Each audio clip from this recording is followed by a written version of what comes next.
සුබ උදෑසනක් වේවා මගේ ආදරණීය යාළුවෝ හැමෝටම අද දවස සතුටින් ඉන්න ලැබෙන්න කියලා මම ප්‍රාර්ථනා කරන ගමන් අද උදේම ඔයාලට පැකේජ් එකක් ගෙනාවා. ඉතින් මේ තියෙන්නේ 58 වෙනි පැකේජ් එක. මෙයා ස්වීට් ඩ්‍රීම්ස්. මෙයාගේ මල් දෙකයි පොහොට්ටුවක් එනවා. එයා ගොඩක්ම ලොකු ගහක්. එයා බයි කල වෙලා ඉන්නේ. එයා කට් කරගන්න පුළුවන්. එයා ඉන්නවා සිරානෝ ඉන්නවා මල් තුනක් තියෙනවා. එයා ගොඩක්ම නිරෝගී.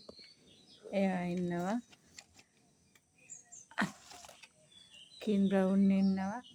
එයාගේ මලයි පොහොට්ටුවයි. එයා කට්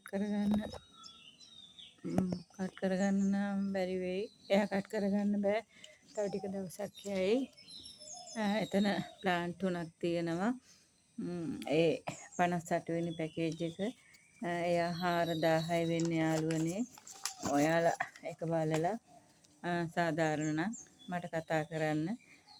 ඊට පස්සේ 59 වෙනි පැකේජ් එක. මෙයා මාලියා එලිගන්ට්.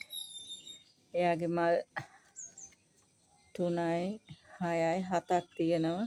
එයා ගොඩක්ම කට් කරගන්න පුළුවන් ලොකු මද ප්ලාන්ට් එකක්.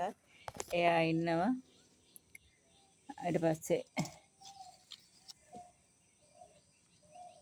අමාලියා එලිගන්ට් ඉන්නවා. මිලියන් ෆ්ලවර් එයාගේ ගොඩක්ම හොඳට වැවිලා තියෙන්නේ. ගොඩාක් නිරෝගී. එයා අලුතෙන් දැල්ලකුත් දාලා. එයා ඉන්නවා මිලියන් ෆ්ලවර්. ඊට පස්සේ මිස්ටික් ඉන්නවා. මිස්ටික් එකේ මල් 3-4ක් තියෙනවා. එයා ගොඩක්ම නිරෝගී. ගොඩක්ම උසට වැවිලා තියෙනවා. එයා ගල් 11ක් විතර තියෙනවා. එයාගේ මල් 4යි. ඒ 59 වෙනි පැකේජ් එක යාළුවනේ. ඒ 4300යි වෙන්නේ. ඉතින් ඔයාලා බලන්න. ඔයාලට සාධාරණ නම් මට කතා කරන්න. මගේ WhatsApp අංකය 071 209යි 6යි 509. අනිත් නම්බරකට කතා කරන්න 074යි 230යි 0871 යාළුවනේ. ඉතින් ඔයාලා කතා කරලා මට කියන්න. එහෙනම් ගිහින් එන්නම්. ඔයාලට බුදු සරණයි.